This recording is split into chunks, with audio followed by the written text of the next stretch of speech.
Thank you all. Well, it's great to be here in the great state of Michigan. I always loved coming to Michigan on the campaign trail, and I'd always said, you know, the most dangerous place maybe this Ohio State grad visited was Michigan on the campaign trail, but you all were always kind and friendly and good to me. We love you too. Thank you, sir. It's good to see you again, man. I'm not going to do that here. Somebody yelled out OH. I'm not doing that here. Don't insult your hosts is the basic thing that I learned in politics. Let me just say a few things, a few words of gratitude. First of all, you guys are lucky to have a great congressman who fights for working people in the state of Michigan. Tom Barrett, where are you, Tom? Thank you so much for what you do.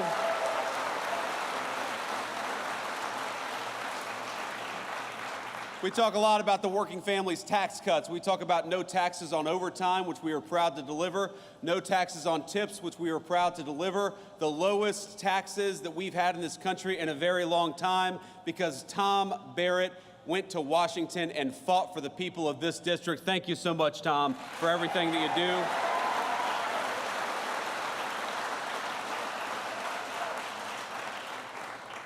I want to thank, of course, the leadership of this great American manufacturer. Hatch was founded in 1952 by two brothers.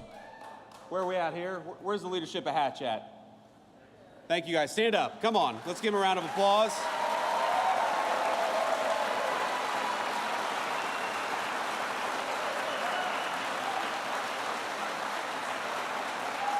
Thank you, guys. I got a little tour with Daniel Craig and Wally earlier today. Thank you guys so much. I'm not going to try to pronounce your last name, Wally. I don't want to insult you or look like an idiot in front of the TV cameras, but you guys, this is a great facility. So it started, of course, manufacturing parts for M1 rifles for the American warfighter, and now it manufactures all kinds of automotive components that we rely on each and every single day. And one of the things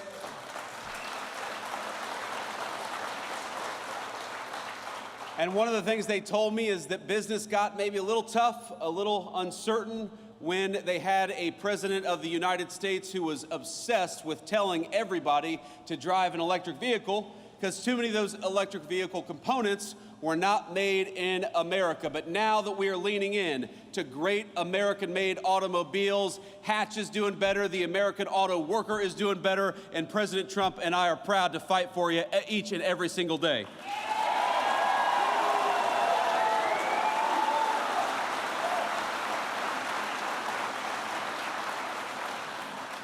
I've also got to thank our incredible Secretary of Labor. You just heard from her, Secretary Chavez de Reymer. Let's get a round of applause for the great Secretary of Labor.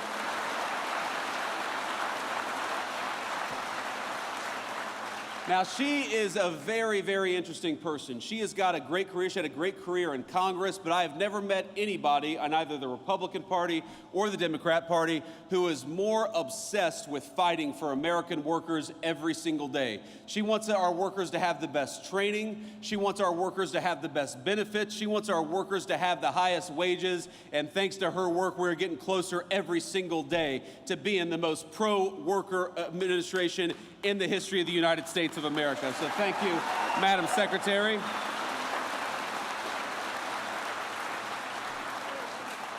We also have Michigan GOP Chair Jim Runstad. Where's Jim at? Jim, thank you for everything that you're doing.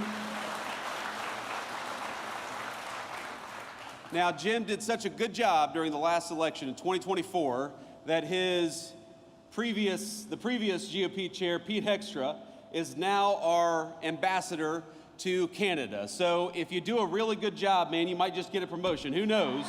But he's doing a great job here in Michigan, and we're going to fight with him for the next couple of years to make sure that we're electing candidates who actually serve the interests of Michiganders and serve the interests of the American worker, and that's what we're here for, and we'll never forget it. So I want to say just one thing about my friend Charlie Kirk. I want to talk about Charlie Kirk for a little bit. And the last group I want to have be recognized here is we have got a lot of kids, and I hate to call you kids, but when you're 41 years old, you guys are kids.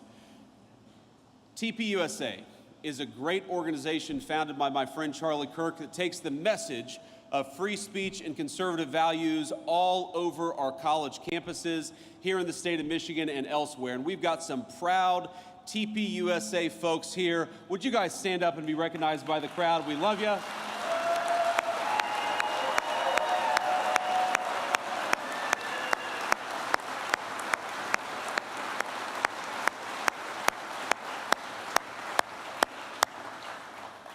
We love these kids, and we love the organization that was founded by Charlie Kirk. And I know I speak for all of the kids behind me, all of the great TPS USA members, and also the alums, that over the past 10 years, Turning Point USA has not just been an organization, it has been the fountain of a movement all across the United States of America. If you look at just the youth vote in 2024 and how much young voters shifted from Democrat to Republican from 2020 to 2024, Charlie Kirk created a movement.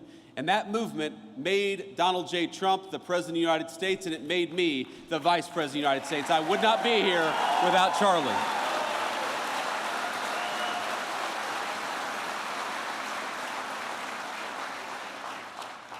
But Charlie was an exceptionally talented individual. People don't realize how integral he was, how important Charlie Kirk was.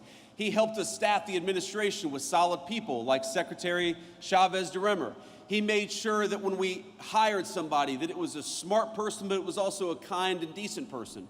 You see him at these college events, and he would talk to anybody. He didn't care if you were a Democrat, a Republican, a liberal, a conservative, if you supported the Trump administration or not. He felt that the most important American political virtue was to just get out there and talk to our fellow Americans. And I hate to say that a week ago, he was doing what he did best, he was doing what he loved, and an assassin gunned him down for daring to say things that that assassin thought were wrong or shouldn't be said. Well, I think I speak for every person in this room, and I think I speak for a majority of our fellow Americans when I say we do not attack or commit violence against people because we disagree with their ideas. We debate ideas, and we're going to keep on debating them in honor of the great Charlie Kirk for as long as I have a microphone.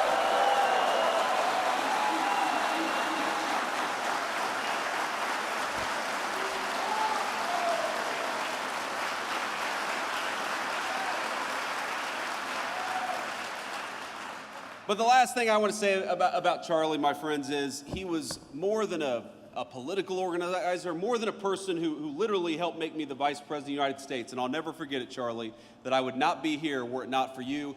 He was a good guy. He was a good friend. I mean, all of these people who have been involved in TPUSA, you know, Turning Point USA, it wasn't just a debate society. It wasn't just a political organization. It gave these kids a sense of home and a sense of purpose in often very hostile places. If you were a young conservative or you were a young Christian and you were worried that a professor might give you a bad grade for being who you were, Charlie's Turning Point USA gave you a home. If you were worried that you had an idea that was maybe disfavored by your social group, if you were worried that you believed something that was just a little too controversial for a college campus, Turning Point USA gave you a home, it gave you friends, it gave you moral support, and that is what I think must live on in the wake of Charlie Kirk's death. I have friends who met a husband, a wife, a boyfriend, a girlfriend, who met the best man at their wedding at Turning Points USA because it was an organization of patriots dedicated to making this country the very best country that it could be.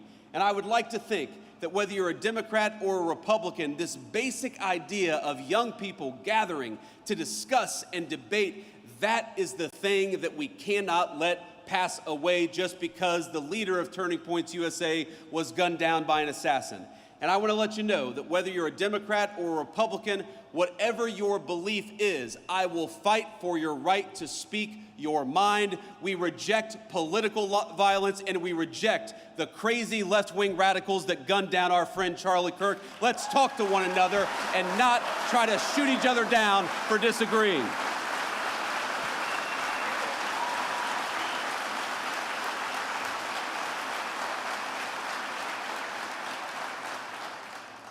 You know, one of the things that Charlie worked on very, very hard was the very bill that we're going to talk about today. I remember having so many phone conversations, so many text conversations with Charlie about how to make the bill better, about how to do more for working families, because you know what, Charlie, he believed exactly what I believed and exactly what the President of the United States believed, that we have got to rebuild the American dream, especially for our young people, which is why this big, beautiful bill does so much to bring American manufacturing back to the United States of America.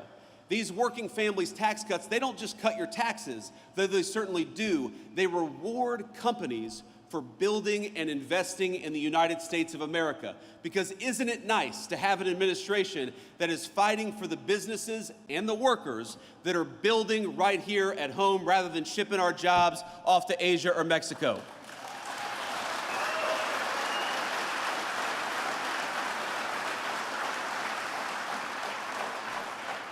We fought for no taxes on overtime and no taxes on tips, because we want you to keep more of your hard-earned money. We fought for an increase to the child tax credit because we want to make it easier for young families to bring new life into this world and to raise that new life in security and prosperity and comfort. The working families tax cut is not just a big 1,000-page bill, it is an important part, maybe the most important part, to restarting the American dream in this country. Wouldn't it be nice to have a president, and now we do, who builds in America rather than rewards companies for shipping jobs overseas? Wouldn't it be nice to have an administration that actually gives you more of your hard-earned money rather than taking more of it for hard-earned or for government bureaucrats? Wouldn't it be nice to have an administration that fights for your ability to keep more money in your pocket? Wouldn't it be nice to have an administration that punishes corporations that ship our jobs overseas, but rewards businesses for building right here in the great state of Michigan? That is what we promised to do, and that is what we're doing every single day.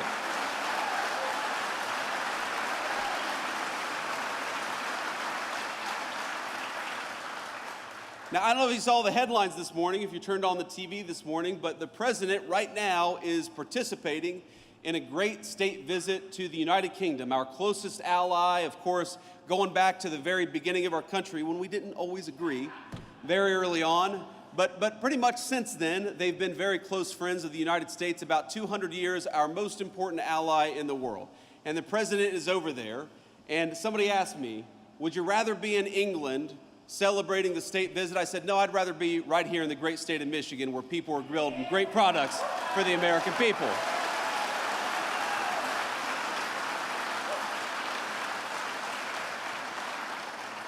So with all due respect to our great president and all due respect to the King of England, I am so proud to be right here where I am today, with all of you talking about all of the ways in which we can continue to build an America that works for normal Americans again. And that means a lot of things.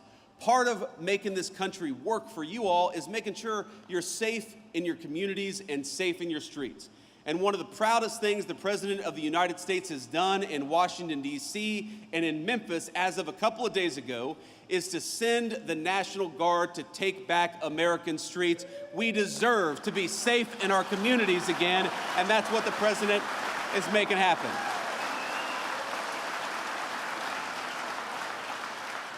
And it's so funny, you go to these places and, you know, the TV cameras, very often the fake news media, all due respect to the fake news.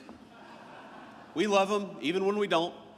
They show up in these places and they put a microphone or a camera in front of somebody who they assume is a Democratic voter, and they say, what do you think about Donald Trump deploying these people to your city? And every single person says, it's a great idea. I just want to be safe, and we're glad the president is making that happen. So my one message to Governor Gretchen Whitmer here in the state of Michigan is, oh, come on. My one message to Gretchen Whitmer is, look, the city of Detroit, we know, has got some serious crime problems, and we know that it's the people in Detroit who suffer the most when crime is allowed to run rampant all over city streets. Gretchen, we are happy to send the National Guard to Detroit, Michigan. All you got to do is ask.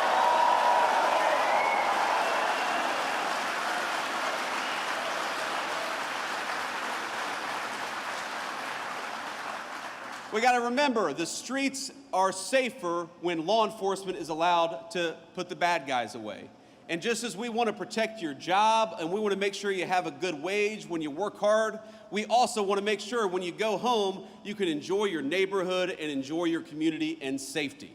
You know what else we want to do? We want to make sure that our young people stop dying of this terrible poison, this fentanyl and other drugs that are being brought in by these cartels.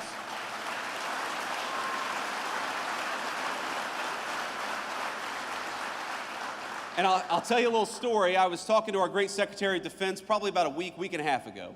And this was right after we lit up a narco-terrorist boat that was trying to bring drugs into the United States of America. And I got to tell you,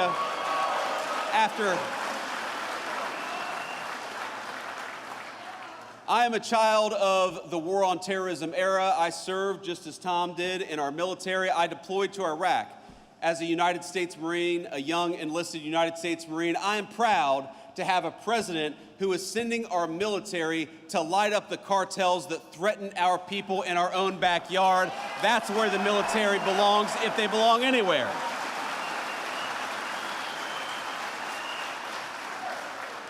So I was talking to I said Secretary of Defense, but our new Secretary of War, Pete Hegseth. And I was talking to Secretary Hegseth, and you know what he said? He said, you know what, Mr. Vice President, we don't see any of these drug boats coming into our country. They've completely stopped. And I said, I know why. I would stop too. Hell, I wouldn't go fishing right now in that area of the world. But that is what a military that is dedicated to its purpose and a commander-in-chief that is dedicated to the national good can do. If we just have our actual government fighting for the interests of Americans and nobody else, we can make this country safer, we can protect your jobs, we can make sure you've got the best wages anywhere in the world, and we can stop this terrible poison from coming into our country. We just needed a president who was willing to fight for you, and now we've got one.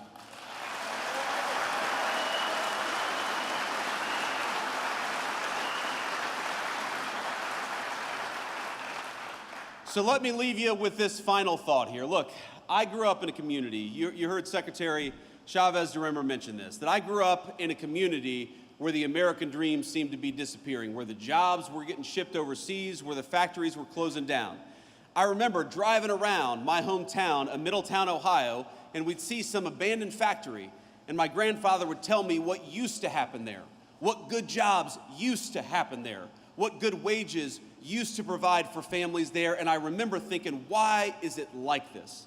Why have our leaders ignored us for so long? Why are factories closing instead of opening up? Why are good jobs going to China when American workers deserve good jobs right here at home? And the answer was bad leadership. Just as our leadership chose crime, they also chose to ship your jobs overseas. Just as they chose to send our young men and women to foreign wars all over the world, they refused to stop the cartels that were operating right here in our backyard. And I believe our sacred promise and our sacred duty is to make this country even better for the next generation than it was for the generation that came before. That is why we're doing the things that we're doing. But I want to tell you, I'm never going to forget where I came from. I am never going to forget that I was a little boy who was worried about why the jobs were disappearing. I'm never going to stop fighting for the auto workers to have good jobs right here at home. I'm never going to stop.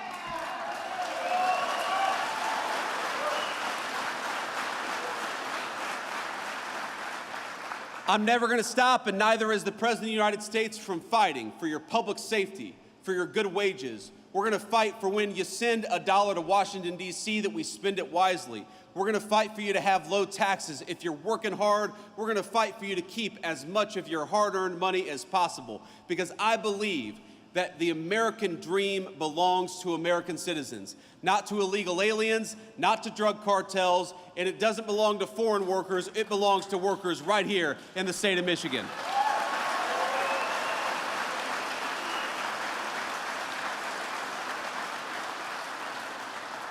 So I hope you remember, when you're voting in 2026, you have a choice between somebody who tried to fight for the illegal aliens and somebody who tried to fight against the drug cartels. You've got a choice between somebody who is trying to get good law enforcement